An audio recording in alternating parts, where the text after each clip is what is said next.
mereka bertiga ini saling natap. Jadi kondisinya mereka bertiga ini dengar semua.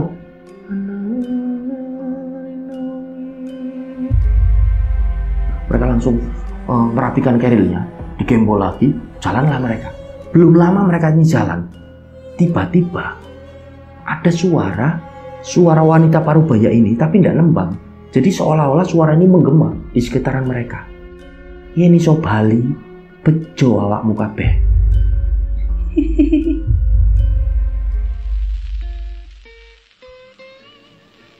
Halo rencang semua. Waduh, ritual dulu biar lancar ceritanya. Monggo, bismillah.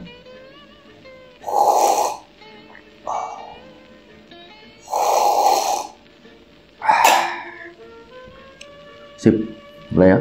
Oke, a'udzubillahi minasyaitonirrajim. Bismillahirrahmanirrahim. Assalamualaikum warahmatullahi wabarakatuh. Apa kabar rencang semua? Semoga semuanya dalam keadaan sehat dan selalu diberikan kewarasan dalam berpikir. Nah, alhamdulillah di video kali ini kembali kami akan menceritakan satu kisah pendakian, di mana kisah pendakian ini adalah tentang Gunung Lawu via Candi Cetho. Jadi pendakian ini dilakukan oleh tiga pendaki, di mana mereka bertiga ini ada satu cowok dan dua cewek. Yang cowok ini namanya Adon, yang dua cewek ini ada Dini dan Gusti. Nah, mereka bertiga ini mendaki ke Gunung Lawu tersebut via Candi Cetho. Dan mereka ini sempat mengalami kejadian yang benar-benar ganjil. Sampai pada akhirnya mereka ini mengalami satu keadaan di mana mereka bertiga ini tersesat. Dan setelahnya mereka ini seperti ditemukan di satu dusun yang ada di lereng Gunung Lawu. Dan nantinya kemungkinan ini rencang semua, ini berkaitan dengan satu cerita yang pernah tak bawain ini udah cukup lama, yang judulnya kalau tidak salah Sinden Gunung Lawu. Coba nanti bisa dicek, linknya tak taruh di deskripsi aja ya. Jadi karena ini cerita benar-benar sepertinya kok kayak nyambung gitu sampai pada akhirnya. Oke, jadi seperti apa kisah lengkapnya dan seseram apa pengalaman dari pendakian mereka bertiga ini. Sebelumnya kami ingin mengucapkan banyak terima kasih bagi rencang semua yang sudah sejauh ini mendukung channel kami, sudah like, komen, share video-video dari channel kami, yang sudah subscribe juga, dan yang belum subscribe, yuk subscribe dulu. Dan jangan lupa untuk klik notifikasi loncengnya. Tentunya agar channel ini lebih berkembang dan kami menjadi lebih bersemangat lagi dalam membagikan cerita-cerita ataupun konten-konten terbaru. Dan semoga amal kebaikan dan keikhlasan rencang semua dibalas sesuatu yang lebih besar dan berlipat-lipat oleh Allah Subhanahu wa Ta'ala. Amin. Langsung saja, tanpa berlama-lama, siapkan headset kalian masing-masing, karena segmen pengalaman pendakianmu segera dimulai. Ritual sekali lagi.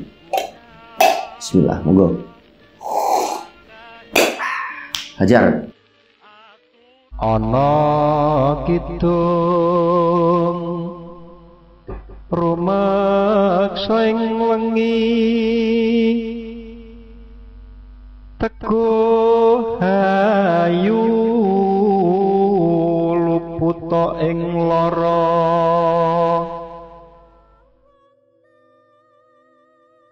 Oke, jadi cerita ini dimulai dari tiga orang pendaki, di mana tiga orang pendaki ini di tahun 2016 ini kondisinya masih kuliah di salah satu kampus yang ada di kota Solo, di salah satu kampus swasta lah.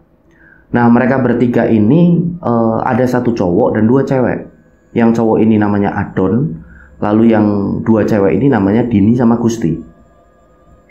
Nah, mereka ini memang bisa dikatakan sangat akrab, di mana mereka ini kuliah di satu kampus yang sama, jurusannya sama, dan kebetulan pula mereka ini punya hobi yang sama, yaitu traveling, pergi-pergi ke tempat-tempat ataupun objek-objek wisata.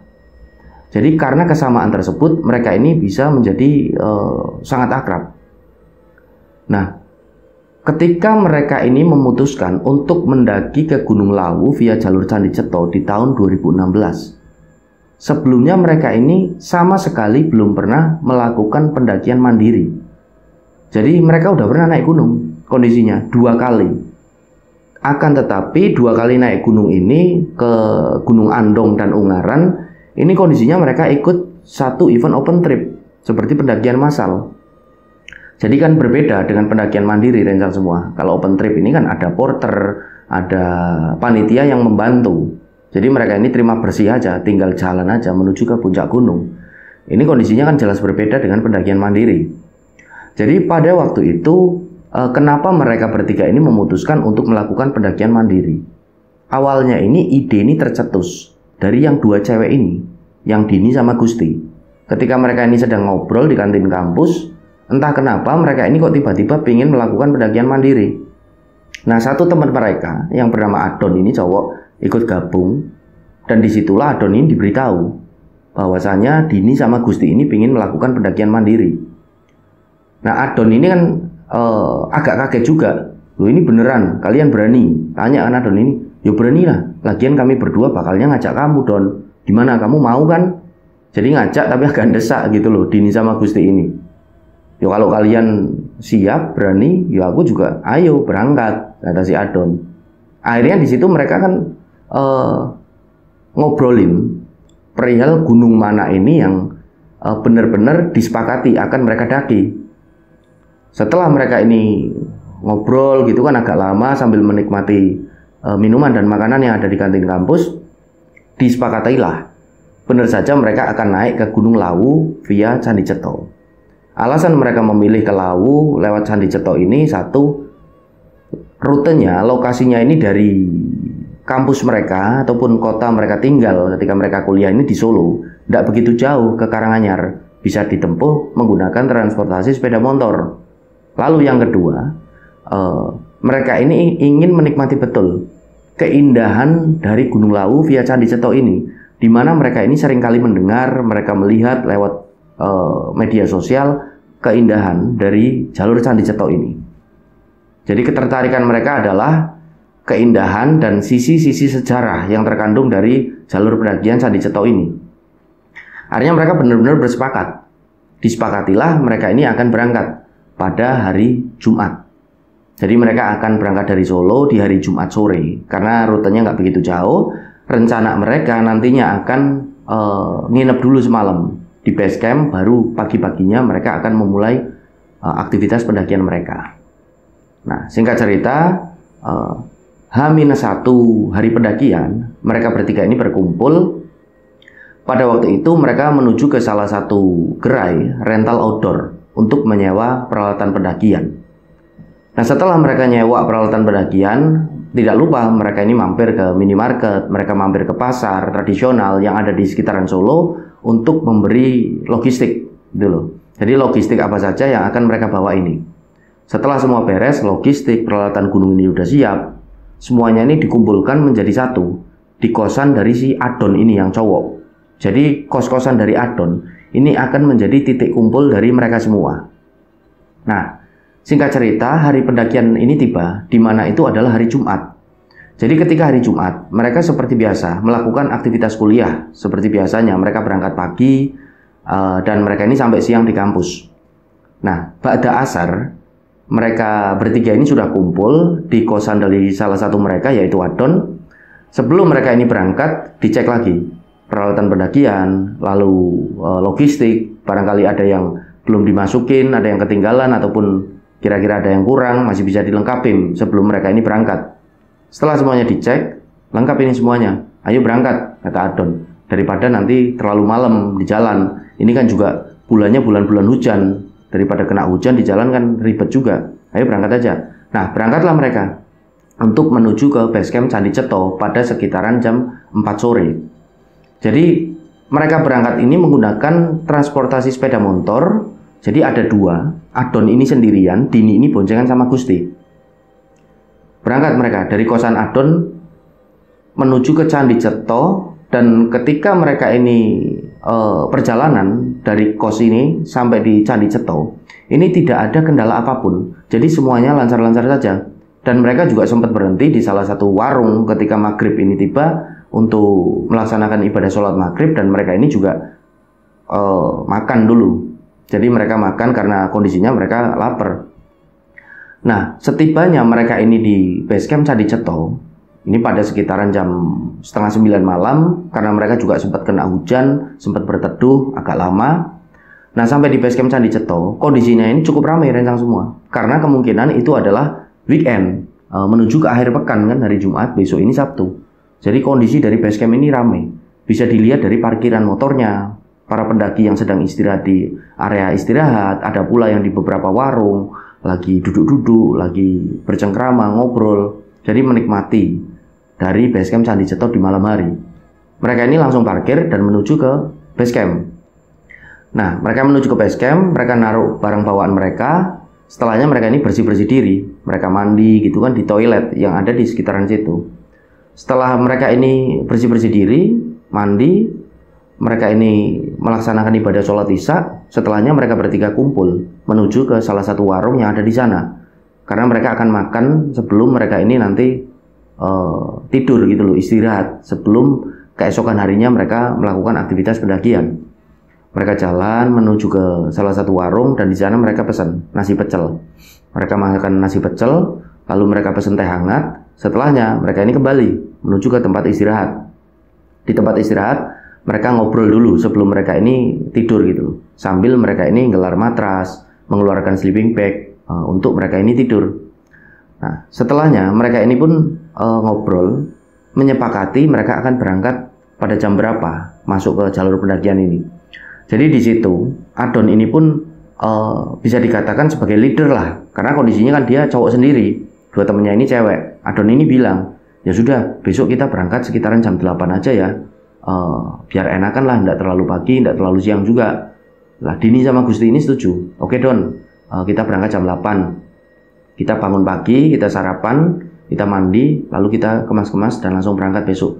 Oke, jadi malam ini tidak usah ini ya begadang, kata si Adon. Ayo kita tidur aja, istirahat, biar besok ini seger, biar besok ini fit di jalur pendakian. Oke siap. Tidurlah mereka di atas matras, mereka masuk ke dalam sleeping bag, mereka tidur. Belum ada kejadian yang aneh, belum ada kejadian yang ganjil. Nah, sampai pada akhirnya pagi ini tiba. Adon, Gusti, Dini ini bangun pada sekitaran jam 5:15 dan mereka ini melaksanakan ibadah sholat subuh. Nah, setelah melaksanakan ibadah sholat subuh, mereka ini langsung mandi di pagi hari itu. Kondisinya padahal sangat dingin. Tapi menurut Adon, Dini, dan Gusti ini biar mereka seger gitu loh nanti kalau jalan. Jadi mereka ini memutuskan untuk mandi di pagi hari itu. Setelah mereka mandi, mereka pun menuju ke salah satu warung, mereka sarapan. Setelah sarapan, semuanya ini dipersiapkan, peralatan pendakian, logistik, dicek kembali biar benar-benar proper dan siap. Setelahnya mereka bertiga menuju ke satu tempat di mana itu adalah pos perizinan. Mereka akan bayar tiket dan mereka akan melakukan simaksi. Nah, sampai di sana mereka pun langsung mengisi daftar simaksi, mereka bayar loket dan mereka ini mulai jalan pada sekitaran jam 8 kurang 15 menit. Jalanlah mereka untuk mulai masuk ke jalur pendakian. Nah, ketika mereka mulai jalan, kondisinya ini benar-benar cerah di pagi hari itu. Jadi langit ini nampak benar-benar cerah, tidak mendung sama sekali. Mereka bertiga menikmati betul pendakian mereka. Jalan mereka, tap, dan singkat cerita sampailah mereka di satu lokasi di mana lokasi ini dinamakan Candi Ketek. Mereka sempat berhenti di situ bertiga. Mereka minum dan si Adon ini ngerokok, dua temannya ini ngemil. Nah, Adon ini di situ kan memang menginstruksikan untuk berhenti dulu. Din, Gus, kita di sini dulu ya, kita menikmati ini. Ada tempat yang bagus, namanya Candi Ketek. Ya, jadi mereka bertiga ini belum sama sekali pernah naik Gunung Lawu. Jadi mereka bertiga ini hanya berbekal info yang mereka dapatkan dari internet, lalu peta pendakian yang mereka dapat dari Posimaksi, lalu mereka juga sempat melihat ada seperti peta besar yang ada di basecamp Candi Ceto, dan mereka ini sempat menghafalkan estimasi waktu pendakian dari pos 1, pos 2, dan pos-pos selanjutnya. Nah, di situ mereka sempat ngobrol-ngobrol sambil menikmati lokasi dari Candi Ketek ini. Jadi mereka sempat berdiskusi juga mengenai sejarah yang ada di sekitaran Gunung Lawu via Candi Ceto ini. Nah, setelah mereka ini puas di Candi Ketek, si Adon ini langsung ajak si Dini sama Gusti, ayo kita lanjut jalan aja. Oke jalan, ayo mereka jalan. Akhirnya mereka jalan. Nah, jalan ini mereka dibarengi dengan beberapa pendaki juga. Jadi banyak pendaki yang pada hari itu juga naik bareng dengan mereka. Lalu setelah mereka jalan agak jauh, mereka berpapasan dengan beberapa pendaki yang turun. Kemungkinan mereka turun ini pada sekitaran sebelum subuh. Jadi pada pagi hari itu mereka udah sampai di bawah. Jadi kondisinya pada waktu itu benar-benar ramai, rencang semua pendakian. nampak langit ini masih cerah, baik-baik aja. Jalan mereka tidak ada kendala apapun. Singkat cerita, sampailah mereka di pos 1 di Mbah Branti. Sampai di Mbah Branti, mereka duduk lagi istirahat sambil melihat pemandangan sekitar. Oh, ini yang namanya Mbah Branti. Karena kondisinya mereka bertiga ini cuma masih lihat di internet sebelumnya. Jadi benar-benar memanjakan mata mereka. Oh, ini loh Mbah Branti. Di situ ada satu tempat seperti shelter. Mereka istirahat dengan beberapa pendaki lain juga yang ada di situ. Mereka sempat ngobrol, mereka sempat kenalan, mengakrabkan diri, bersilaturahmi gitulah. Ya seperti biasanya layaknya antar pendaki gitu. Jadi setelah cukup puas, Adon ngajak lagi. Oke, ayo jalan ke pos 2. Oke, jalan mereka. Jadi ketika mereka jalan dari Mbah Branti ini untuk menuju ke pos 2, kondisinya ada beberapa medan yang agak nanjak, tapi lebih banyak ini landai. Dan pohon-pohon ini vegetasinya belum terlalu rapat, masih agak terbuka. Mereka jalan, tidak ada kendala apapun. Singkat cerita, sampailah mereka ini di pos 2, di Brakseng. Jadi ketika sampai di Brakseng, mereka istirahat lagi. Karena di situ juga ada satu tempat seperti shelter yang dibangun ini menggunakan bahan dasarnya ini seperti seng gitu. Jadi bisa untuk menghangatkan tubuh mereka. Karena walaupun ini pagi untuk menuju ke siang, akan tetapi kondisinya kan udah di lereng gunung. Jadi mereka udah merasakan satu hawa yang benar-benar dingin. Nah, mereka bertiga ini masuk ke satu shelter itu untuk menghangatkan badan. Nah, di pos Brakseng ini memang ada satu pohon juga yang besar di situ. Jadi ada pohon besar yang dililit kain, seperti pohon ini disakralkan kemungkinan oleh penduduk dari lereng Gunung Lawu ini. Mereka ini mengamati betul dan mereka sempat ngobrolin juga. Ini pohon disakralkan mungkin sama penduduk sekitar. Iya mungkin. Jadi mereka ini ngobrol gitu kan, sampai pada akhirnya si Adon ini jalan tek menuju ke pohon tersebut. Dia ini seperti mengamati, ya pohonnya ini besar banget. Akhirnya Adon ini jalan agak menjauh dari pohon itu. Adon ini kencing di situ. Adon permisi, padahal ini Adon udah permisi awalnya. Kencing. Nah, ketika mau balik, Adon ini tidak sengaja seperti nginjek sesuatu. Kletak. Setelah diamati oleh Adon, loh, Adon ini melihat dia ini nginjek sajen yang ada di dekat pohon besar tadi. Aduh, sajen. Adon ini sempat agak deg gitu loh. Karena Adon beberapa kali mendengar atau mendapati info kalau nginjek sajen ini seperti akan ada pertanda buruk. Nah, Adon ini sempat, aduh, aku nginjek sajen. Ngapunten, nyun sewu. Saya tidak sengaja nginjek sajen ini. Jadi Adon ini seolah-olah meminta maaf terhadap penghuni yang ada di situ. Nah, setelahnya Adon ini jalan menuju ke shelter. Nah, di shelter ini Adon sempat bilang sama Dini sama Gusti, aku barusan kok injek sajen di sebelah pohon besar itu. Loh, kok sajen ini kamu injek? Dini sama Gusti juga kondisinya tahu mengenai info kalau injek sajen ini nanti akan ada pertanda ataupun hal-hal buruk yang menimpa. Loh, aku tidak sengaja kok. Barusan aku kencing itu loh. Aku mau balik, ini ternyata di sebelah pohon itu ada sajennya, ketutupan rumput-rumput seperti agak ketutupan semak-semak, makanya aku udah lihat. Loh lah, kamu udah sana bilang maaf dulu. Udah, aku udah bilang maaf kok. Ya sudah, nggak apa-apa, berdoa aja lah, semoga baik-baik aja. Nah, mereka bertiga ini masih istirahat. Sampai pada akhirnya, nggak begitu lama, kondisinya mereka yang istirahat ini cuma bertiga gitu loh, rencang semua. Jadi beberapa pendaki yang lewat ini langsung naik, nggak istirahat di pos Brakseng ini. Nah, tiba-tiba ada satu rombongan pendaki, di mana nampak di situ si Dini ini melihat ada 4 pendaki, di mana 4 pendaki ini nampak seperti pendaki keluarga gitu. Jadi seperti ada bapak, ibu, dan 2 anaknya, cewek.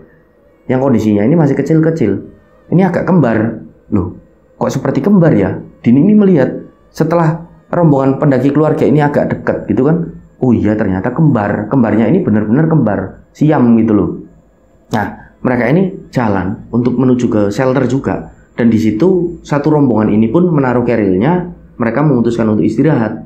Nah, disapalah oleh si Adon, si Dini, si Gusti. Monggo Pak, monggo Bu, adiknya lucu-lucu. Dini yang nyapa waktu itu di situ. Nah, bapak ibu ini pun, oh nggih Mbak, ini dari mana? Oh, kami dari Solo Pak. Oh, deket ya, kami dari Semarang. Satu keluarga ini loh. Aku, istriku, dan anakku. Oh nggih Pak, nggih. Monggo Pak, di sini Pak istirahat dulu. Iya. Nah, mereka ini akhirnya istirahat bareng. Nah, bapak dan ibu ini menuju ke pohon besar tersebut dan seperti mengamati juga Lalu setelahnya mereka ini duduk di situ, ngobrol dengan satu anaknya di situ. Nah, satu anaknya lagi, Dini ini melihat masih ada di shelter tempat mereka ini bertiga ini ngumpul gitu loh. Si Adon, Dini, dan Gusti. Nah, pada waktu itu Dini ini bilang sama satu anak dari bapak ibu ini, "Dek, jangan di situ, nanti jatuh. Itu belakangnya ada jurang. Sana aja, Dek, sama bapak ibu. Itu loh ditunggu sama bapak ibu." Jadi Dini ini bilang suruh ke sana saja. Nah, pada waktu itu anak yang berada di shelter ini jadi nampak seperti menatap aja ke arahnya Dini. Jadi tatapannya ini tatapan dingin gitu loh. Nggak senyum, nggak seperti lucu layaknya seorang anak. Jadi benar-benar agak nyeremin. Nah, Dini ini kan, ini anak kenapa? Kok tak bilangin baik-baik suruh ke sana kok seperti ini? Apa karakternya memang seperti ini anak? Nah, disitulah si Adon sama Gusti ini saling tatap. Dia ini bilang sama Dini, "Din, kamu ini ngomong sama siapa?"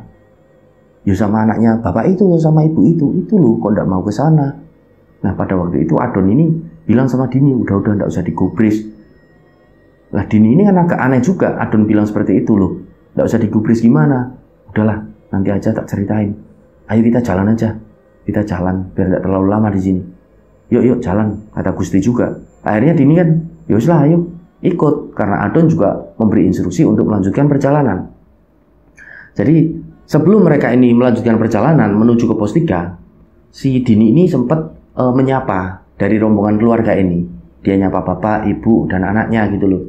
"Pak, Bu, Dek, kami lanjut jalan dulu ya, karena pengen langsung jalan ini temanku, karena katanya nanti daripada kesorean." Nah, mereka berdua ini, bapak ibu ini pun menjawab, "Oh nggih Mbak, nggih, monggo.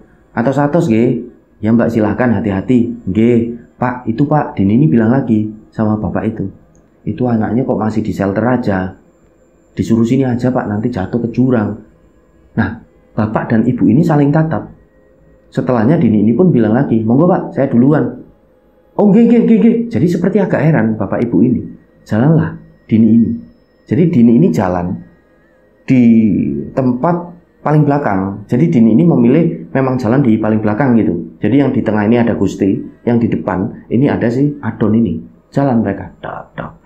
Padahal Adon ini udah bilang sama Dini, suruh Dini ini di depan aja, biar Adon ini yang di belakang, yang jagain mereka berdua. Tapi Dini ini nolak. Jadi aku pengen di belakang aja. Makanya Adon ini, ya sudahlah, Adon ini di depan aja, jadi navigator.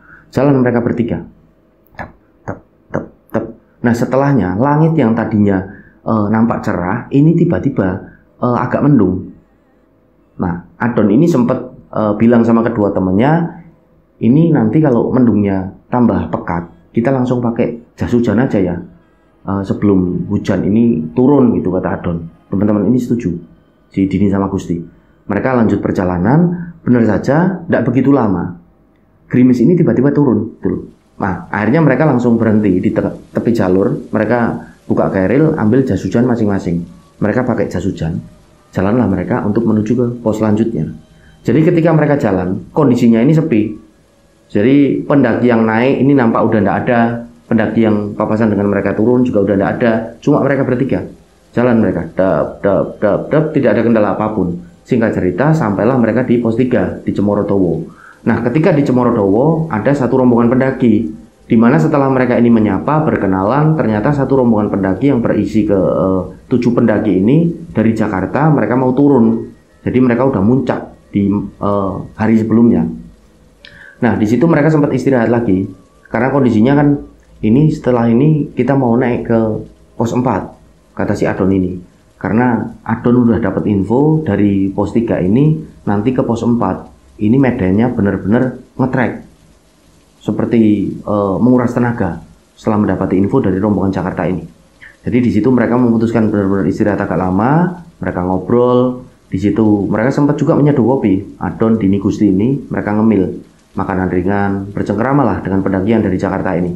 Dan tidak begitu lama pendaki Jakarta ini pun pamit 7 pendaki ini untuk turun, karena kondisinya mereka harus ngejar waktu gitulah, biar sampai di base camp ini nggak kesorean. Jadi mereka ini memutuskan untuk turun.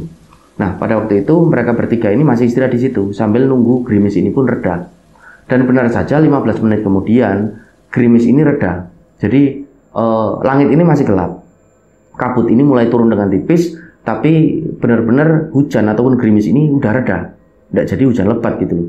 Nah, alhamdulillah ini. Jadi hujannya ini udah reda. Gimana kita lanjut jalan yuk? Nah, disitulah Dini Gusti ini bilang sama Adon ini, Don, apa ndak sholat duhur dulu? Ini kan udah masuk duhur. Oh iya ya, ayo kita sholat dulu. Akhirnya mereka sholat di pos 3. Di satu bangunan juga, seperti shelter, mereka sholat di situ. Nah, setelah mereka ini melaksanakan ibadah sholat duhur, jalanlah mereka untuk menuju ke pos 4. Jalan. Jadi medannya ini benar-benar ngetrek. Dari 3 ke 4 ini. Jadi beberapa kali mereka berhenti juga di sisi jalur, di lokasi yang agak landai untuk mengatur nafas, untuk seperti celonjorin kaki mereka. Mereka minum, jalan lagi mereka, ngetrek lagi. Jadi alhamdulillahnya ini tidak ada kendala apapun dan yang semua dari pos 3 ini sampai ke pos 4. Jadi benar-benar mereka ini menikmati betul pendakian mandiri mereka. Singkat cerita, sampailah mereka di pos 4, di mana pos ini adalah pos Penggik. Nah, mereka istirahat lagi di Penggik. Di Penggik ini sepi sekali, tidak ada pendaki lain yang istirahat di situ. Gitu. Karena biasanya di Penggik juga ada yang mendirikan tenda di situ, tapi ini tidak ada sama sekali. Jadi benar-benar kosong, sepi. Nah, mereka istirahat di situ. Mereka di shelter, mereka istirahat lagi. Mereka ngobrol. Disitulah si Adon ini bilang sama Dini sama Gusti ini kita mendirikan tenda seperti target awal kita saja di Bulak Peperangan. Nanti di sana kan kita udah lihat-lihat tadi di bawah ini foto-fotonya gitu kan bagus banget di Bulak Peperangan. Kita di sana aja ya. Nah, pada waktu itu si Dini, si Gusti itu kan setuju gitu. Oke, asik itu, aku juga lihat tempatnya bagus banget, seperti ada punggungan bukit yang hijau banget dan tempatnya ini luas yo, seperti padang rumput, banyak juga pohonnya, batu-batu juga besar banyak di sana, jadi indah banget buat foto-foto juga buat bagus gitu kata si Dini sama Gusti. Nah, mereka ini ngobrol sampai tidak ngerasa mereka ini semuanya ketiduran. Jadi kemungkinan karena tadi habis gerimis, mereka ini agak dingin badannya dan mereka ini kecapean setelah ngetrek, mereka ini ketiduran di situ. Mereka ketiduran, ketika terbangun, Dini ini yang awalnya terbangun. Jadi Dini ini bangun, loh kok ternyata kami ketiduran. Nah, disitulah Dini ini melihat kedua temannya, Gusti sama Adon juga nampak ketiduran dan mereka ini pules gitu loh. Nah, Dini ini mau membangunkan mereka berdua. Sebelum membangunkan mereka berdua, Dini ini agak kaget. Jadi Dini ini sayup-sayup mendengar seperti ada suara wanita parubaya yang menembangkan lagu Jawa di situ. Seperti sayup-sayup. Kok ada yang nembang kayak lagu Jawa? Dini ini kan agak kaget juga. Ini siapa? Dia melihat ke sekitar. Udah nampak agak gelap setelah dilihat jam tangan. Udah 5:30 sore. Jadi mereka ini tidur lama banget. Jadi sekitaran hampir 2,5 jam kemungkinan. Jadi lama mereka tidur. Loh, kami tidur berarti lama, enggak kerasa. Sambil Dini ini terus nyari. Ini di mana? Kok ada suara yang nembang lagu Jawa, suara ibu-ibu, wanita parubaya, batin sih Dini ini. Dicari gitu kan. Enggak ada sama sekali. Dia tajamkan lagi pendengarannya. Kok enggak ada? Barusan seperti ada yang nembang. Enggak tahulah, kemungkinan cuma perasaanku aja, batin Dini. Ya wes lah, akhirnya Dini ini membangunkan si Gusti sama si Adon. Bangun, kalian berdua bangun. Mereka berdua ini bangun. Loh, kok udah peteng? Kok wis peteng? Kata si Adon ini, kok udah gelap?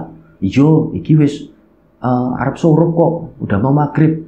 Loh, kita tidur lama. Adon ini juga kaget kan sama si Gusti ini. Iyalah, kita tidur hampir 2,5 jam mungkin. Tadi jam 3 apa jam berapa kok.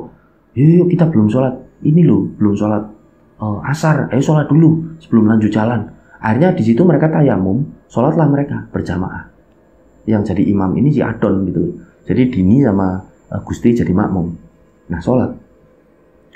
Mereka ini sholat asar 4 rakaat. Di rakaat terakhir, ketika sudah tahiyat, Dini ini seperti mendengar lagi suara wanita parubaya tadi. Kali ini agak jelas gitu loh.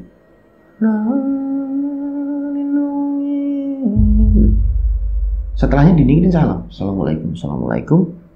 Alhamdulillah. Dini ini sambil melihat ke sekitar gitu. Dia ini tatapannya tidak lepas dari sekitaran dari Penggik ini, pos 4. Nah disitulah Adon ini, Din, kamu kenapa? Kok natapnya gitu? Nggak apa-apa, udah yuk, ayo lanjut jalan, kata Dini. Yuk. Nah jadi mereka ini siap-siap bawa keril mereka, dan tidak lupa mereka mulai menyalakan penerangan mereka, headlamp, senter, karena udah masuk ke gelap gitu kan. Jadi pada waktu itu Dini ini akhirnya diem aja, belum bicara sama si Adon sama si Gusti kalau dia ini mendengar suara seperti orang nembang lagu Jawa gitu loh, suara ibu-ibu jalan dari Penggi ini untuk menuju ke Bulak Peperangan jalan. Jadi awal dari jalan ini tidak ada kondisi yang aneh rencang semua. Sampai di tengah-tengah perjalanan Dini ini kembali mendengar, jadi seolah-olah suara wanita ini seperti mengikuti Dini gitu loh, sambil terdengar suara langkah kaki. Suara tembang Jawa ini masih terus ditembangkan oleh entah sosok siapa. Nah disitulah Dini ini udah nggak kuat gitu loh. Dia ini agak takut, dia ini berteriak sama dua temennya, Gus, Don, berhenti dulu. Nah mereka berdua ini berhenti. Loh kenapa Din? Capek po? Tanya si Aden ini. Enggak, udah berhenti dulu, pokoknya berhenti, kata Dini. Akhirnya nurutlah mereka, berhenti di tepi jalur. Belum sampai di pos 5 mereka ini. Mereka berhenti. Dini ini duduk, jadi wajahnya ini seperti orang yang bingung. Sampai akhirnya Gusti ini tanya, Din, kamu ini kenapa? Nggak apa-apa. Awalnya ini jawab kayak gitu, tapi karena wajah dari Dini ini nggak bisa bohong kepada dua temennya, Adon ini akhirnya desak si Dini ini. Kamu cerita aja kalau ada apa-apa. Kamu kenapa? Kok wajahmu kayak ketakutan gitu, agak pucat. Akhirnya Dini ini cerita, aku tadi 2 kali. Awalnya ini didengerin ada suara wanita, jadi seperti suara ibu-ibu nyanyi lagu Jawa. Loh, lah di mana? Di pos 4 di Penggi. Ah yang bener kamu, tanya Adon sama Gusti. Beneran, tapi tak liatin ini kok ndak ada yo. Terus pas aku sholat di rakaat terakhir aku juga denger lagi seperti nembang ini deket, seolah-olah ibu-ibu ini ada di dekatku gitu. Jadi Adon sama Gusti ini diem. Nah Dini ini menjelaskan lagi, tadi jalan di tengah-tengah jalan ini barusan aku denger, tapi ini kok udah nggak kedengeran. Aku denger, jadi sosok ibu ini seperti jalan di belakangku karena aku denger ada langkah. Aku tak liatin ke belakang ini nggak ada pendaki, tapi ada suara langkah kaki, tep tep tep tep. Sambil suara ini terus mengikuti aku nembang Jawa gitu loh. Jadi Adon sama Gusti ini kan agak merinding juga di situ. Ini kamu yang bener. Iya bener kok. Nah di tengah-tengah mereka ini sedang membicarakan hal tersebut, tiba-tiba mereka bertiga ini saling natap. Jadi kondisinya mereka bertiga ini dengar semua.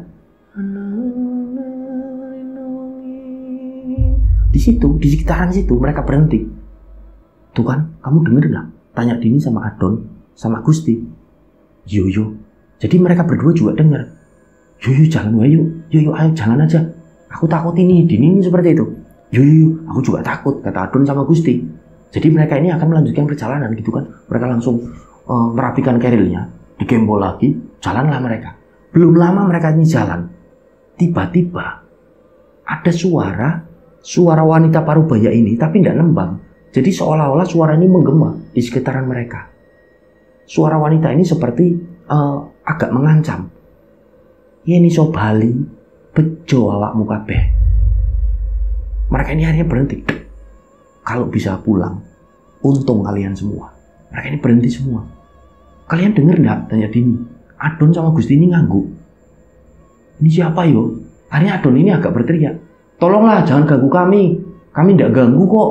Kami cuma mau menikmati keindahan alam di Gunung Lawu. Tolong jangan ganggu kami. Tiba-tiba terdengar suara tawa gitu loh. Jadi seperti ngejek. Ini sayup-sayup.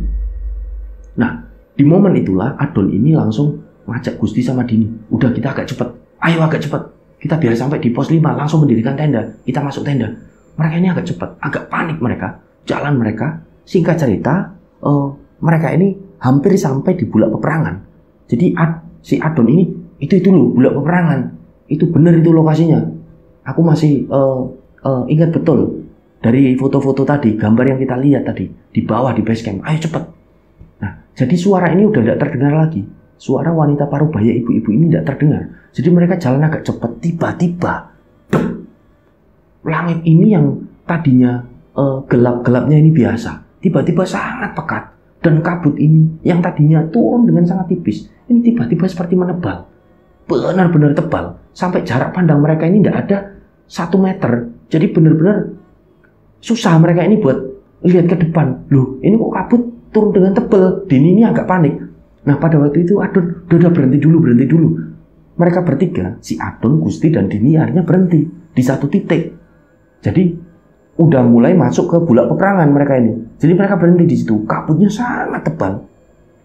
Karena mereka kondisinya jarak pandangnya terbatas, tidak bisa lihat depan sama sekali. Walaupun udah di headlamping, udah di centering, ini tidak kelihatan sama sekali. Jadi benar-benar aneh. Nah, disitulah Adon memutuskan berhenti. Mereka bertiga ini duduk semuanya, dan mereka ini semuanya terdiam. Jadi keadaan ini seperti mencekam gitu loh, rencang semua. Pada waktu itu mereka ini diem. Nah, disitulah Gusti ini mulai seperti agak ketakutan. Jadi dia ini seperti mau nangis gitu. Ini gimana kok jadinya kayak gini sih? Aku takut ini. Aduh, kok kayak gini ya? Nah, disitulah Adon ini akhirnya menenangkan Gusti. Gus, udah Gus, gak apa-apa. Aku yo takut. Dini yo pastinya takut. Tapi tolonglah kita kerjasama. Biar kita ini tetap bareng-bareng. Dan kita ini bisa menghadapi situasi ini. Udah bentar lagi kan kita mau mendirikan tenda. Udah, kamu yang tenang aja. Jadi pada waktu itu Gusti ini akhirnya diem setelahnya ini. Setelah dibilangin sama Adon, kondisinya ini senyap. Nah, pada waktu itu Gusti ini manggil Dini. Din, kamu kok diem aja, Din? Dini ini diem aja. Di tengah-tengah kondisi kabut yang tebal. Din, kamu kok diem aja? Dini ini masih diem. Nah, Adon juga manggil. Din, kenapa Din kok diem aja, nggak ngobrol? Dini ini duduk, nunduk gitu aja. Akhirnya Adon ini mendekati Dini sama si Gusti. Kamu kenapa kok diem aja? Masuk angin apa gimana? Masih nunduk. Nah, diangkatlah dagu dari si Dini ini oleh si Adon. Ketika diangkat, Adon ini benar-benar kaget. Astagfirullahaladzim. Karena mata dari Dini ini udah putih semua. Jadi seperti mengeluarkan air liur dan menatap ke arah mereka berdua, Adon sama Gusti ini. Disitulah Gusti ini nangis. Ya Odin, kamu kenapa Din? Gusti ini nangis. Adon ini megangin Gusti gitu. Udah, kamu yang tenang, jangan nangis. Kita harus hadapi situasi ini bareng. Dini ini masih seperti ini. Matanya putih semua, ini memandang ke arah Adon sama si Gusti ini terus. Nah, tiba-tiba Dini ini seperti menembangkan lagu Jawa. Jadi suaranya ini Adon dan Gusti ini kenali betul. Suara dari wanita Parubaya yang sempat mereka dengar tembang lagu Jawa.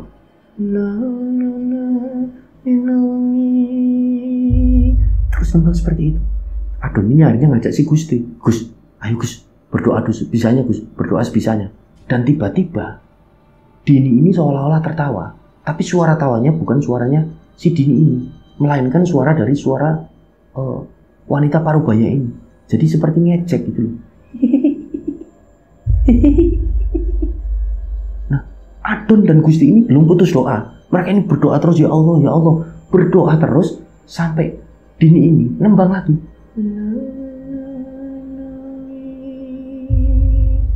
Disitulah Adon sama Gusti ini berhenti berdoa. Mereka menatap ke arahnya Dini.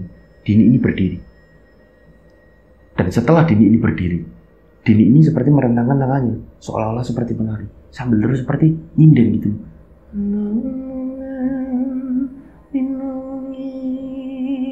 Lah, rambut dari si Dini ini kan panjang. Kondisinya Dini ini tidak pakai jilbab. Ini terus seperti digoyang-goyangkan gitu.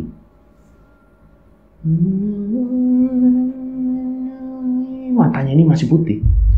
Nah, tiba-tiba Dini ini seperti berbelok, membelakangi dari Adon dan Gusti. Dini ini jalan menjauh dari mereka berdua. Loh, Din, kamu mau kemana, Din? Adon ini udah panik sama si Gusti ini. Keril mereka tinggal di situ, ngejar dari si Dini ini.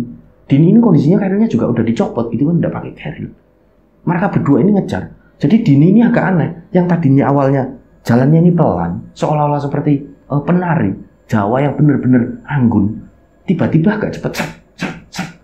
Jadi larilah si Adon sama Gusti ini ngejar Dini. Din, mau kemana, Din? Lari terus mereka ini. Entah mereka ini mau kemana arahnya. Jadi mereka ini benar-benar masih ketutupan kabut yang sangat tebal. Yang mereka lihat ini seperti seolah-olah itu bayangan dari Dini. Terus-terusan.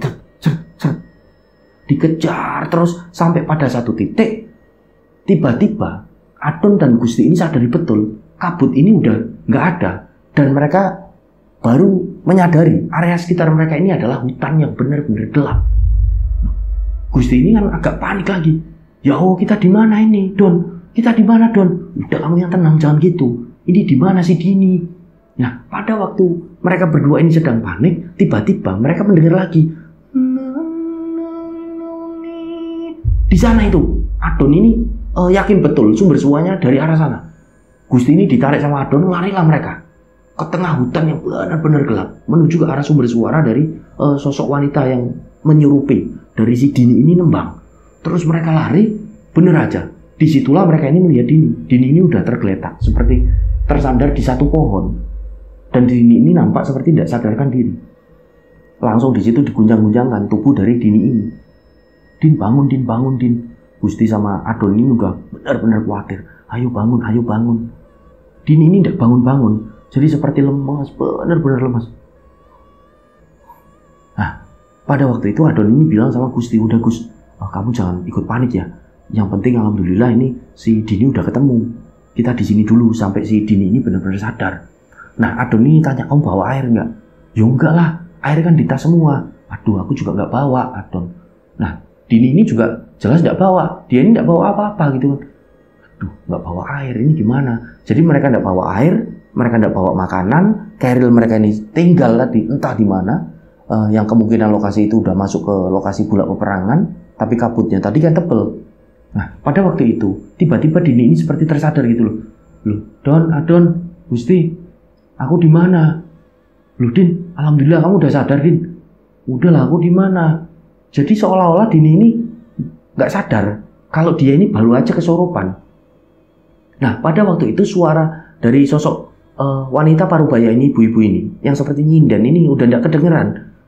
Nah, akhirnya karena Dini udah bangun, itu si Adon sama Gusti ini langsung ajak, Din, kamu kuat gak kalau jalan? Ini kita tidak punya air, kita tidak punya makanan. Di sini tidak ada seperti sumber air atau apa, tidak ada sama sekali. Ayo kita balik lagi menuju ke tas kita. Kamu udah kuat jalan? Dini ini ngangguk, meskipun agak lemes karena kondisinya kan baru kesurupan rencang semua. Nah, akhirnya jalanlah agak dipapa Dini ini dengan si Adon ini sama si Gusti jalan. Nah, ketika mereka ini jalan, mereka ini merasa kok tidak sampai-sampai ya. Dimana lokasi mereka ini ninggal tas keril tadi. Ini kok seperti lama bener. Padahal si Adon, si Gusti ini ingat betul tadi mereka lari ngejar Dini ini tidak begitu jauh kok. Ini kok udah hampir 15 menit. Jadi mereka ini terus jalan sampai pada akhirnya setengah jam kemudian, setelah lihat jam tangan, Adon ini memutuskan untuk berhenti dulu. Kita ini seperti muter-muter tidak karuan yo. Iya, memang Gusti ini seperti itu. Aduh, ini gimana yo? Jadi mereka ini benar-benar bingung. Udah, ayo kita jalan aja sambil berdoa, kata Dini.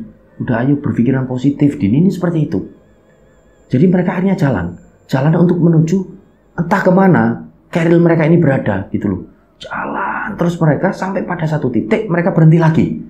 Setelah lihat jam, ya Allah 1 jam kita jalan, kata Adon. Kita belum sampai di keril. Ini kita tersesat.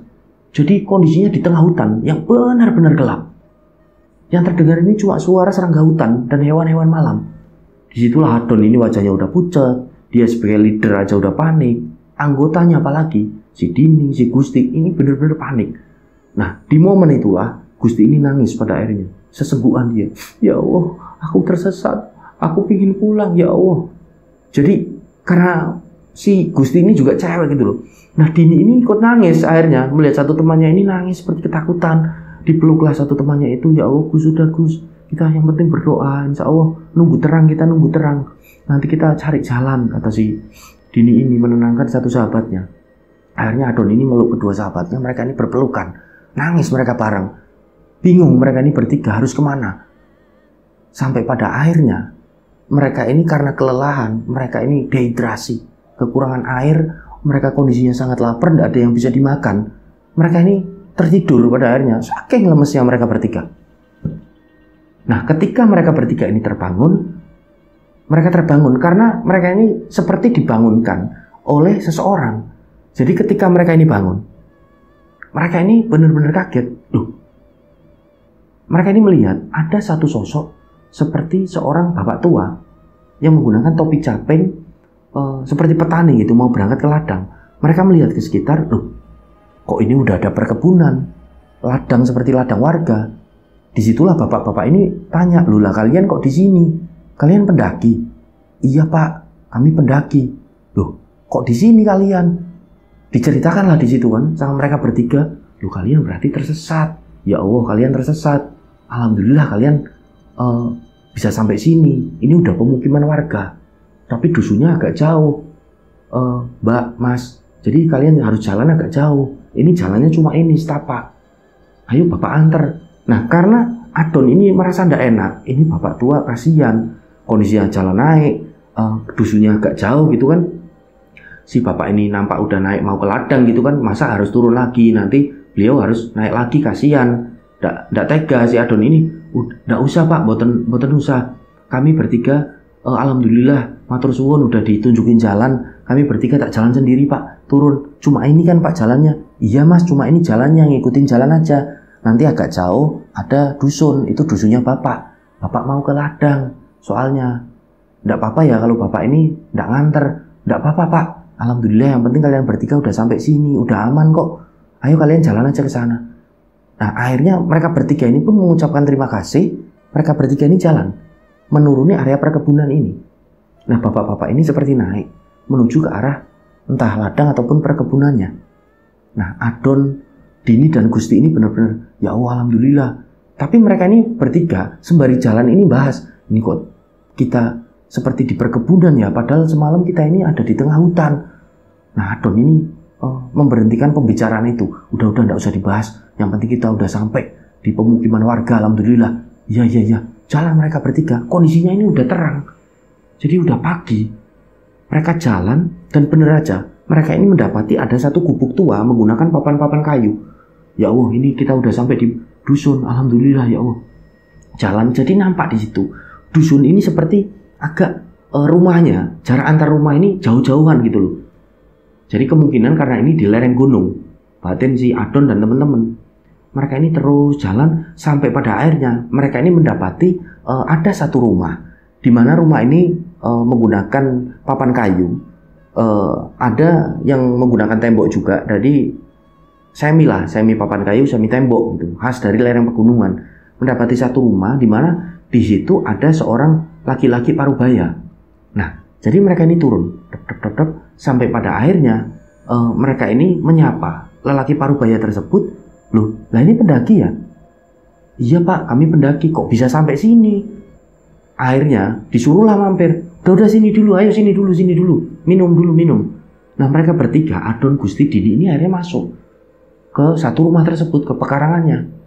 Masuk dan setelah berkenalan, nama bapak ini adalah Gatot gitu loh. Jadi akhirnya mereka bertiga ini manggil dengan sapaan Pak De Gatot. Karena kondisinya udah parubaya. Loh Pak De lah ini memang ada dusun di sini. Tanya sih Adon ini. Iya ini dusun di lereng Lawu. Jadi di sini tidak saya sebutkan dusunnya, rencang semua. Karena ini berkaitan dengan satu kondisi di mana ada satu seperti peristiwa nantinya di akhir cerita ini. Jadi pokoknya satu dusun yang ada di lereng Lawu. Nah pada waktu itu karena kondisi mereka bertiga ini kelihatan bingung, dijelaskanlah oleh Pak De Gatot ini. Iya ini ada satu dusun di lereng Lawu. Ini agak jauh jaraknya dari base camp. Kalian naik dari mana? Jadi disitulah mereka menjelaskan kami dari Candi Ceto. Nah Pak De Gatot ini bingung loh. Lah yang deket sini ini kan Cemoro Kandang. Kok kalian bisa sampai sini? Akhirnya mereka ini bercerita semua. Dimulai dari mereka awal pendakian mereka. Sampai mereka ini benar-benar semalam ini seperti tersesat di tengah hutan yang benar-benar gelap.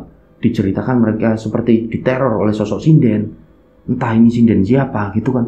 Nah Pak De Gatot ini seperti akhirnya manggut-manggut gitu loh. Oh, jadi perkaranya ini kemungkinan marah ini sinden gaib ini. Loh lah marah kenapa Pak De? Lah itu Mas Adon ini kan seperti nginjek sajen yang ada di pos 2 dari Candi Ceto, iya kan? Iya Pak De. Lah Mas Adon ini minta maaf gak? Aku udah minta maaf Pak De. Ya kemungkinan marah.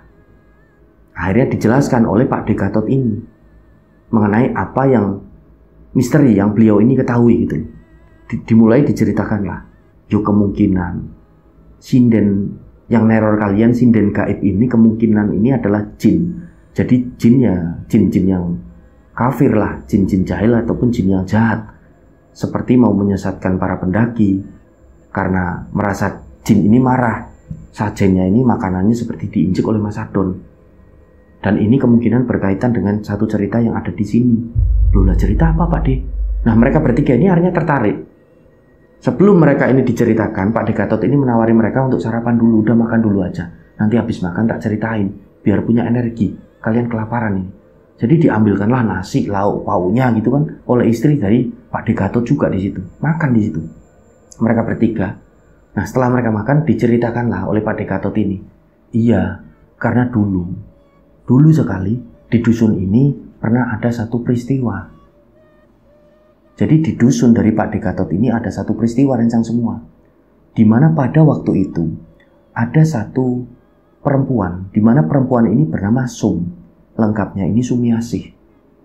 Jadi Sumiasih ini adalah teman SD dari Pak De Gatot dulunya. Awalnya ini Sumiasih ini gadis yang benar-benar cantik. Sampai bisa dikatakan ini kembang desa dari dusun Pak De Gatot ini. Nah, karena pendidikan yang ditempuh oleh orang-orang desa pada waktu itu, zaman dulu ini kan memang sebatas lulus SD aja. Jadi Sum ini teman dari Pak De Gatot SD. Setelah lulus, mereka ini langsung membantu orang tua masing-masing untuk menggarap ladang, perkebunan, sawah, dan lain sebagainya. Jadi mereka ini tidak meneruskan sekolah semuanya. Kondisinya ini masih normal. Sumiasih ini sama seperti anak-anak pada umumnya yang ada di dusun ini, membantu orang tua bermain.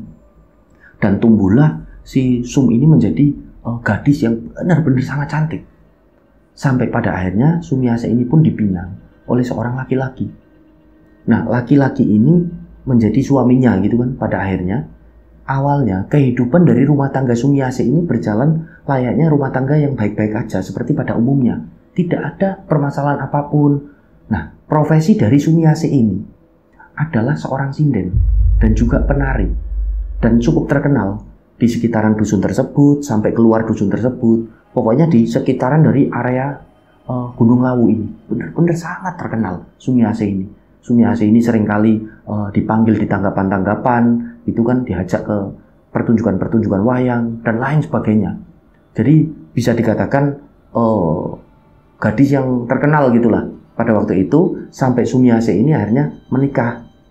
Nah, ketika menikah, mulailah ini setelah usia pernikahan dari Sumiasih dan suaminya ini berjalan selama kurang lebih 8 tahun.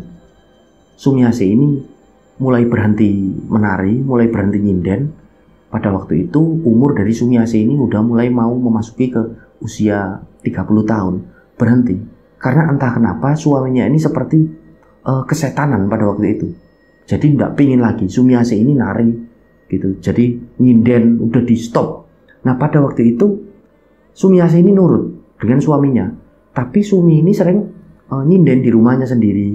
Ketika lagi bersantai di depan rumah, dia ini sering duduk layaknya seorang sinden. Sumi ini sering nyanyi, sering nembang lagu-lagu Jawa di situ. Nah, suaminya ini benar-benar marah, entah kesetanan karena apa menurut Pak De Gatot ini. Sampai pada akhirnya Sumiasih ini benar-benar dibentak-bentak.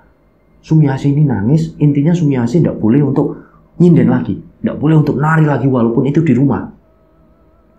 Tapi Sumiasih ini ngeyel terus-terusan karena itu sudah menjadi separuh dari hidupnya, kebiasaan itu. Dia ini tidak bisa menghilangkan. Sampai suaminya ini benar-benar marah dan dia ini pergi. Entah kesetanan apa pada waktu itu. Pergi meninggalkan Sumiasih yang awalnya rumah tangga ini baik-baik aja. Dan pergi ini benar-benar udah tidak pernah kembali. Dan tidak diketahui ini lokasinya ini di mana perginya. Sampai akhirnya Sumiasih ini agak tertekan karena dia nunggu terus di depan rumah suaminya ini pulang. Tidak pernah pulang sama sekali. Sampai akhirnya dia agak tertekan, depresi, dan tatapannya ini mulai kosong. Jadi seringkali Sumiasih ini layaknya seorang sinden, duduk di depan rumah, tatapannya kosong, sambil terus nyinden gitu loh. Tatapannya ini kosong. Nah, disitulah mulai ada perbedaan dari diri Sumiasih. Tetangga-tetangga ini sadar betul karena ada satu kejadian. Jadi kejadian ini yang alami aku sendiri, kata Pak De Gatot. Aku ini kan teman kecilnya dari dulu. Aku ini jalan di depan rumahnya Sumiase. Aku ini dari ladang, mau pulang ke rumah. Aku ini nyapa Sumi seperti biasa. Sum, kok urung atus Sum, wis sore, kok belum mandi? Udah sore gitu kan. Seperti biasa menyapa. Tiba-tiba Sumiase ini seperti ngambil batu dan kelempar pada Gatot ini. Lu mau jangan ganggu. Lu mau, aku isi nembang. Jadi seperti marah-marah dan nangis. Nah disitulah Pak Gatot ini, ya ini Sumi kenapa? Lu Sum, aku kan cuma nyapa. Akhirnya Pak Gatot ini agak lari. Kondisinya agak takut kan, ini Sumi kenapa? Lari Pak Gatot ke rumahnya. Mulailah menyebar info tersebut. Dan benar saja ternyata Sumiase ini mengalami kondisi di mana ini terganggu jiwanya. Sumiase ini mulai jarang mandi, yang tadinya sangat cantik, primadona desa, kembang desa. Ini menjadi benar-benar rambutnya ini kucel, sering nembang sendirian di depan rumah. Beberapa kali juga seperti mengganggu warga pada akhirnya. Sempat juga akhirnya ini diobatin sampai Sumiase ini pun agak mendingan. Dia ini udah tidak pernah ngamuk gitu, tapi seringkali menghampiri warga sambil mainin rambutnya gitu loh. Jadi warga ini udah mulai tidak takut lagi pada akhirnya, tapi mereka ini seperti agak tidak nyaman aja para warga. Sum, kok neng kene Sum? Beberapa warga sering seperti itu. Ayo balik kono, digoleki lo, mbek wong tuamu, dicari sama orang tuamu. Ayo jangan di sini, karena kondisinya mereka agak kurang nyaman. Karena aroma dari Sumiase ini udah agak, mohon maaf, bau gitu loh. Jadi sambil mainan rambut gini, seperti orang yang benar-benar udah terganggu jiwanya. Sumiase ini sedih, jalan pulang ke rumahnya. Tapi udah mulai tidak jahat gitu. Sampai pada akhirnya, di suatu hari, Sumiase ini menghilang. Dan satu dusun ini benar-benar bingung nyari. Sumiase ini kemana? Sampai pada akhirnya, ada seorang petani ini yang masih agak muda. Ini bilang, aku sering lihat Sum. Dia ini sering ke hutan di lereng dari Lawu, sering ke sana entah kenapa. Sum ini sering ke sana, aku sering papasan gitu. Menurut dari petani yang agak muda ini, akhirnya para warga ini menuju ke lokasi yang ditunjukkan oleh petani muda ini, berbondong-bondong pada sekitaran hampir maghrib pada waktu itu. Nah, sesampainya di titik lokasi tersebut, benar saja, jadi Sumiase ini di sana. Sumiase ini di sana seperti sedang berdiri, memainkan seperti rambutnya gini seperti biasa sendirian. Udah gelap kondisinya. Nah bapak ibunya ini kan nangis. Sum, ayo nduk mulai. Sumiase ini nangis saja. Nah setelah diterangi dengan senter dan lain sebagainya, nampak Sumiase ini nangis, tapi mulutnya ini seperti berisi penuh dengan makanan gitu, seperti makan sesuatu. Nah, setelah diterangi area sekitar situ, ternyata Sumiase ini makan sajen. Jadi sajen ini yang diberikan oleh warga, seperti untuk persembahan penghuni situ itulah. Jadi dimakan oleh Sumiase. Loh, mereka ini semua kaget. Ya Allah, Sum, ditokno. Bapaknya ini seperti itu. Jadi Sumiase ini seperti meronta-ronta, tidak mau. Malah ditelan makanan ini, ditelan terus. Akhirnya dibawa pulang Sumiase. Nah, berganti hari. Beberapa bulan kemudian kejadian serupa ini terulang. Sumiase ini seperti menghilang lagi. Orang tuanya khawatir, dicari lagi. Dan benar aja, ketika mereka semua satu dusun ini mencari ke sana, kondisinya Sumiase ini berdiri pada waktu itu. Berdiri ini seperti sedang memainkan rambutnya, tapi kaku Sumiase ini. Matanya ini seperti menatap kosong, kaku. Jadi seperti berdiri aja. Mulutnya ini penuh dengan makanan. Nah, warga-warga ini panik, langsung menghampiri Sumi. Orang tuanya juga, ketika udah deket, dipegang, Sumiase ini terjatuh dengan mata yang melotot. Jatuh, dan setelah dicek kondisinya, ternyata Sumiase ini meninggal dunia. Nah, bapak ibunya di situ gembur-gembur gitu loh. Bapak ibunya ini sedih, benar-benar nangis. Ya Allah, anakku genduk Sumi. Sumiase ini meninggal di situ, di lereng Gunung Lawu sambil makan sajen. Entah meninggalnya ini kenapa, itu menjadi satu misteri. Nah, semenjak kematian dari Sumiase, desa ini menjadi agak seperti ada teror dari sosok yang seringkali orang-orang ini lihat gitu loh. Sekelebatan ini kok seperti Sumi, jalan menghilang di balik pohon, jalan lagi menghilang di balik bangunan-bangunan rumah. Akhirnya warga ini berembuk di situ. Ini benar Sumi apa enggak? Sampai pada satu kejadian ada satu rombongan keluarga, di mana keluarga ini adalah keluargaku. Ini datang punya anak namanya Denok. Nah, Denok inilah yang sebelumnya ini sudah dekat dengan Sumiase sebelum Sumiase ini meninggal. Denok ini udah dekat. Sumiase ini sayang sekali sama Denok, sama keponakanku lah. Ini bener-bener sayang. Jadi ada satu kejadian di mana ketika Denok ini nginep di rumahnya Pak De Gatot ini, Denok ini yang awalnya melihat. Jadi Denok ke situ.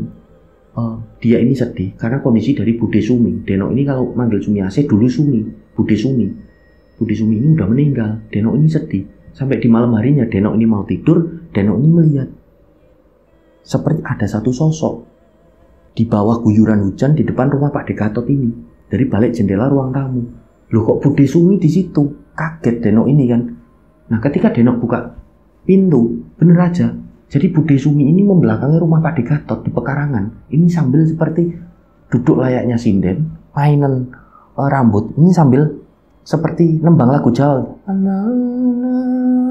Bar di tengah hujan badai. Guntur ini menyambar-nyambar, terus. Nah, disitulah Denok ini agak takut.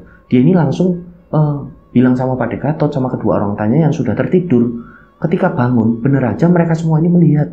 Aku juga melihat di situ ada sosok Sumi. Nah, karena ketakutan kami ini kan akhirnya tidur lagi, melanjutkan tidur dan menutup semua pintu rumah. Di keesokan harinya kami ini menghubungi orang pintar dan kiai lah yang ada di sini. Dan menurut orang pintar ini kiai yang kami ini beritahu kejadian yang kami alami di malam harinya. Menurut dari kiai ini, itu bukan sosok Sumiase. Itu sosok jin. Jin yang jahat, yang seperti ingin ya mengganggu dari dusun ini, dusun kita. Jadi sosoknya ini menyerupai dari Sumiase. Jadi agar warga ini percaya kalau Sumiase ini arwahnya gentayangan. Padahal itu bukan, kata kiai itu. Karena orang yang udah meninggal ya punya alam sendiri namanya alam barzah. Ini bukan dari sosok Sumiase. Ternyata bukan sosok Sumiase lah. Kemungkinan yang ganggu kalian ini ya jin ini dulu. Yang seperti yang mengganggu dusun ini sampai pada akhirnya entah kenapa kok ganggu kalian seperti nginjek sajen. Karena itu kemungkinan yang biasa dimakan oleh jin itu. Sampai akhirnya kalian disesatkan dan alhamdulillah kok bisa ya kalian ini sampai di dusun ini. Dan kalian akhirnya mengetahui ada peristiwa dulunya di dusun ini. Iya ya kok seperti nyambung ya Pak De Gatot. Tanya Adon, Gusti dan Dini di situ. Nah, Pak De Gatot juga bingung juga mikir. Ya sudahlah, yang penting kalian udah selamat. Ayo kalian tak antar aja. Kalian bawa apa ketika naik gunung? Sepeda motor Pak De. Nah, di mana? Ya di base camp Ceto. Ya sudah kalian tidak usah bingung. Ini nanti tak anterin aja pakai mobil yo. Tapi mobilnya Pak De mobil tua, enggak apa-apa yo. Aduh, kerepotin Pak De, enggak apa-apa, tak anterin aja. Ya, biar enggak terjadi apa-apa. Pak De agak khawatir. Iya Pak De. Nah, jadi dari lereng dusun yang ada di Gunung Lawu, jadi via Cemoro Kandang ini, wilayah dari Pak De Gatot ini, diantarlah agak jauh ini untuk menuju ke Candi Ceto. Nah, sampai di Candi Ceto, mereka bertiga ini diantar Pak De Gatot laporan ke pos perizinan. Bahwasanya mereka bertiga turun dengan selamat gitu. Mereka tanda tangan. Setelahnya mereka ini ngambil dari motor mereka. Mereka tiada henti-hentinya mengucapkan terima kasih kepada Pak De Gatot. Udah ditolong sampai di sini dan udah direpotkan lah. Mereka udah makan dan sampai pada akhirnya mereka ini mengetahui apa yang mengganggu dari mereka bertiga ini. Jadi jin yang jahat yang menyerupai sosok sinden yang kemungkinan itu menyerupai sosok Sumiase yang seperti dianggap dulunya ini seperti gentayangan di salah satu dusun yang ada di lereng Gunung Lawu. Setelah mengucapkan terima kasih kepada Pak De Gatot, mereka bertiga pun pulang untuk menuju ke Solo. Jadi pulang ini tidak ada kendala apapun. Sampai di Solo, mereka pun istirahat dan melakukan aktivitas kuliah di kampus seperti pada biasanya. Jadi apa yang diceritakan oleh Adon, Dini dan Gusti ini benar-benar satu kisah yang sangat luar biasa. Dan memang hal yang terkesan mistis itu yang memang misteri rencang semua. Namanya hal mistis itu ya misteri. Gaib ini ya sangat sulit untuk dinalar, dengan logika ini dinalar sulit gitu loh. Jadi setelah kami ini pelajari, ternyata kok agak nyambung dengan cerita yang seperti pernah tak bawain dulu. Linknya ada di deskripsi, Sinden Gaib Gunung Lawu.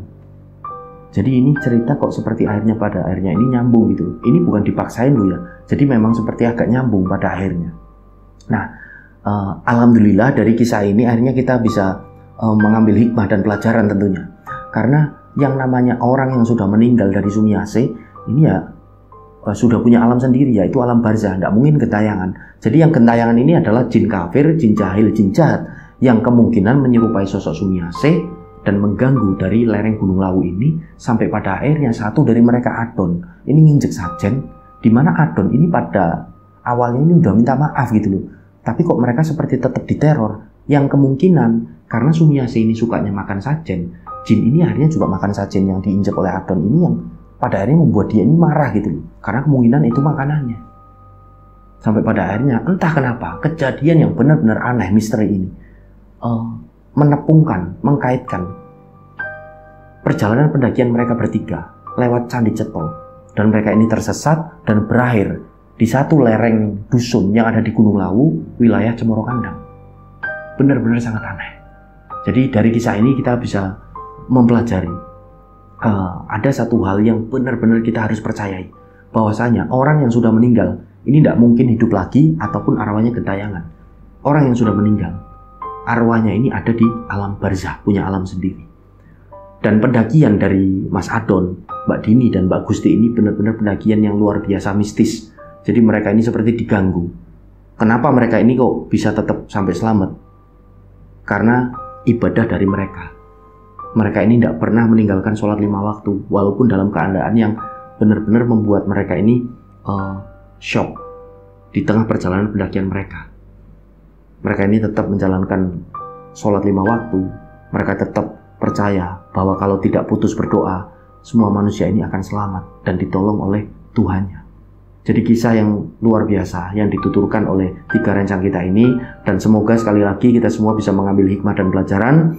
Dan inilah yang bisa kami tuturkan. Saya pribadi mohon maaf apabila masih banyak salah kata dalam menyampaikan cerita. Saya Sukma Arga pamit undur diri, sampai berjumpa dalam cerita-cerita selanjutnya. Wassalamualaikum warahmatullahi wabarakatuh. Salam lestari, salam rimba.